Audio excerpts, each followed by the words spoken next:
In a secluded valley nestled between jagged mountains, where the air hummed with ancient magic, lived a young girl named Evangeline. Her name, meaning, bearer of good news, seemed a gentle irony against the wild beauty of her spirit. Eyes like twilight skies and hair that shimmered like spun gold. Evangeline was the daughter of a humble shepherd, Elias, in the village of Lunar, a place where the moon was revered as a guardian spirit. The villagers spoke of the blood moon, a rare eclipse that promised both doom and salvation, but Evangeline, at just 10 years old, saw it as a fairy tale to dream upon. The prophecy came true on a night when the moon turned a deep, ominous crimson. The village gathered on a hilltop, their breaths held as the eclipse swallowed the light. Evangeline stood beside her father, clutching his calloused hand, her heart dancing with curiosity. A sudden gust tore her scarf away, and giggling, she chased it into the forest. Beneath the gnarled branches of an old willow, the eclipse reached its peak. A beam of scarlet light pierced the darkness, striking her palm. Pain seared through her, and a mark appeared, a spiraling glyph, pulsing like a heartbeat, its black veins creeping up her skin. With the agony came visions, cities in ruins, rivers of blood, yet also a glimmer of hope where she stood as a savior. A voice, ancient and resonant, echoed in her mind, "You are the chosen of the blood moon. Your power is death, but its cost is your soul." Returning to Lunareth, Evangeline showed the mark. The elders gasped, "A curse. She'll bring ruin." Elias defended her fiercely. "No, this is a gift. We'll guide her." But fear spread like wildfire. Neighbors whispered, children avoided her, and Evangeline felt the power grow. A deadly force she could unleash with a glance, summoning shadows to choke foes or heal wounds at a terrible price. Nightmares plagued her, visions of destruction and suffering. "Why me?" she asked the moon, but it remained silent, its crimson gaze unyielding.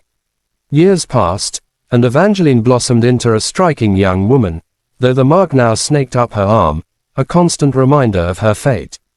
Lunareth faced a new threat: raiders from the northern wastes, led by the brutal chieftain Ragnar, who pillaged villages and left only ashes. Elias, now frail, begged, "Use your power, save us." Evangeline hesitated. "It will kill me, father. This strength is poison." Yet when Ragnar's horde descended, torching homes, her resolve broke. On the hill where it began, she called to the blood moon. The sky darkened despite the day, and shadows rose like serpents, entwining the raiders. Ragnar bellowed, "Witch!" But Evangeline saw his fear. Her power revealed his soul, a man driven by the loss of his family, seeking vengeance. The force surged like a tempest. Raiders fell, choking in the dark, their weapons rusting in her presence.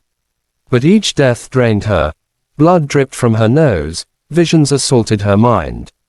She saw not just enemies but their pain, mothers weeping, orphans left behind. "This isn't victory, it's tragedy," she thought. As Ragnar charged with an axe, she could have ended him with a look, but instead, she touched his spirit. "Do you see the pain you sow?" The power showed him his own destruction. His village burned, his children gone. Ragnar collapsed, sobbing, "Forgive me, I was blind." The raiders fled, but Evangeline teetered on the edge. The mark pulsed, sapping her life. Elias ran to her, cradling her. "You saved us, but at what cost?" he murmured. Weakly, she smiled. "No, father.